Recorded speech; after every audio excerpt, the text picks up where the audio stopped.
Traditional history relies on long, comfortable continuities. We track the slow evolution of ideas, group texts into grand traditions, and build timelines that march neatly from one century to the next. To make sense of the scattered artifacts of the past, we rely on the concept of the author. We assume a single unifying consciousness.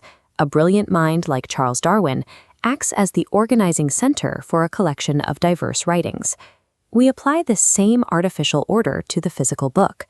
We treat an author's complete works as a coherent whole, stitching together published treatises, scattered rough drafts, and private letters, as if they all express a single, continuous inner truth.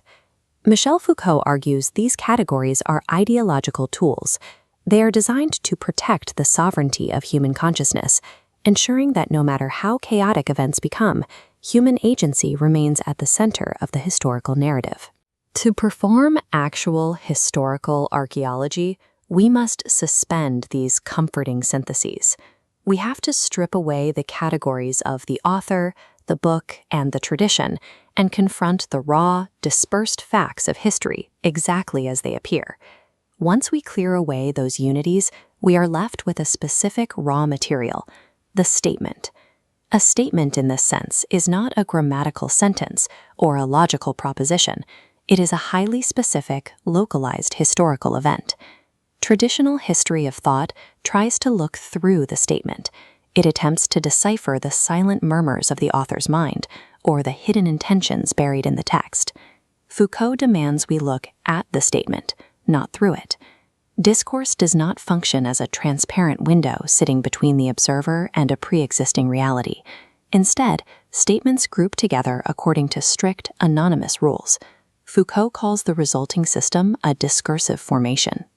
This formation dictates the conditions under which anything can be said, related, or transformed within a specific discipline.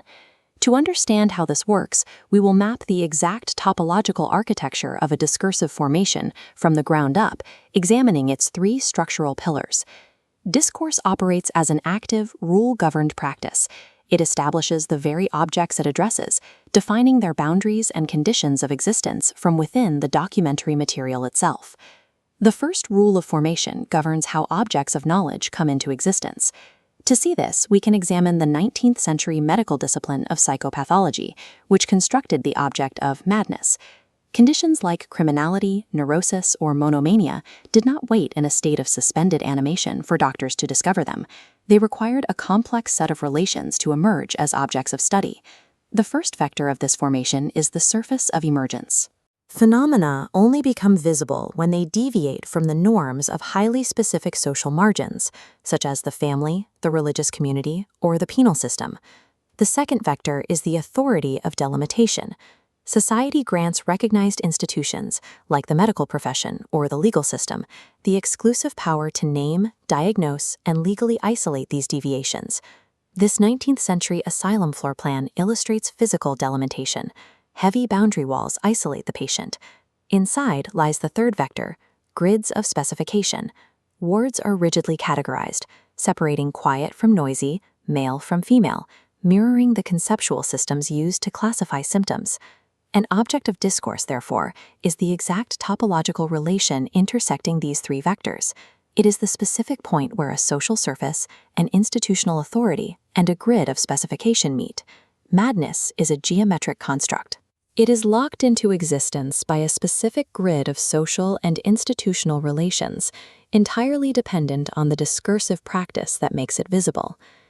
If the object of study is a construct, we must turn to the speaker who wields the authority to study it.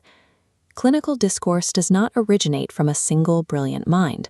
The speaker is a dispersed function, occupying necessary nodes within a larger system. Foucault calls the rules governing these nodes enunciative modalities. They define exactly who is allowed to use this specific language and under what conditions. The first modality is the legally sanctioned status of the speaker. A 19th century doctor possesses criteria of competence, a defined societal contract, and an institutional right to make decisions regarding health and punishment. Medical statements cannot come from just anyone. The second modality is the institutional site. A doctor observing a patient in a private practice generates one type of discourse. Moving that same doctor to a teaching hospital, a site of quantified data and statistical averages, alters the rules of the discourse entirely. Here, in the 19th century laboratory, the clinical gaze is fully operationalized.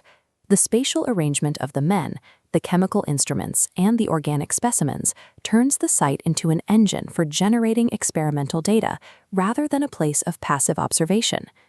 The third modality is the position of the subject. The doctor must constantly shift roles according to a grid of interrogations, operating as a direct questioner, a visual observer at optimal distance, or an instrument-wielding decipherer of tissues. The famed medical gaze is a complex network of institutional and spatial positions. To produce valid clinical discourse, the speaker must occupy these exact coordinates. The final rule of formation governs the architecture of concepts. Rather than a stone-by-stone construction of an edifice, we find a dispersion of ideas that do not always obey laws of progressive refinement. Beneath the visible concepts lies the preconceptual field. This is an anonymous matrix of constraints that dictates how statements can coexist, overlap, or exclude one another. This classical natural history diagram demonstrates conceptual organization. It displays the rigid disaggregation of plant parts into numbered data points. Through the rules of succession, these elements are forcibly rewritten. Qualitative observations are translated into the strict grids of a classificatory table. Then come the rules of coexistence. Statements map out fields of presence, acting as models, analogical confirmations, or verifications for one another across entirely different domains of knowledge. Finally, the rules of intervention determine how these concepts are manipulated. They dictate how a statement is translated, how its exactitude is approximated, and how its domain of validity is extended or restricted. This preconceptual field acts uniformly on anyone who attempts to speak within the discipline. It does not care about the individual genius or the personal intentions of the botanist. These anonymous structural limits dictate what can possibly be thought in a given epoch. Consequently, concepts emerge from discursive regularities, not from a logical, progressive genesis of ideas. We have now mapped the three structural pillars of Foucault's system: the formation of objects, the modalities of speakers, and the organization of concepts. This visualization maps the complete epistemological architecture, a three-dimensional spatial grid where planes of objects, nodes of speakers, and structural matrices of concepts lock together. This intersecting structure functions externally to the human mind, maintaining geometric rigidity entirely at the level of discursive practice. This topological map replaces the romantic teleology of human progress with a cold, rigorous system of local constraints.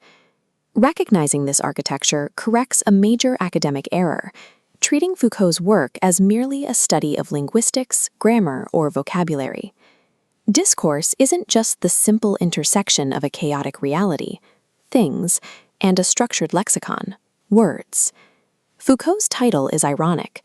A glowing scaffolding, discursive practice, acts as a prism, actively distorting and reshaping words and things before they can even touch. We are not looking for a silent, hidden meaning buried beneath the text. We do not simply treat the historical document as the lingering language of a human voice since reduced to silence. All the rules of formation, the limits, the thresholds, and the grids operate strictly on the visible, manifest surface of the discourse itself. Discourse functions as a practice that systematically forms its own objects. This goes beyond the simple use of signs to designate things, creating a level of regularity that is irreducible to language alone. Michel Foucault built this system to throw off the constraints of anthropological thought. This methodological shift provokes extreme anxiety from traditional historians because it removes the guarantee that human consciousness is the sovereign subject of history. Without that sovereign subject, history offers no safe shelter. It's no continuous narrative of progress, nor a promise of restored unity. The uncompromising objective of archaeology is to map the constraints of knowledge strictly through the dispersion of statements, entirely bypassing the humanistic search for origins. By dismantling the illusion of historical continuity, Foucault exposes the structural machinery that dictates the limits of truth in any given epoch.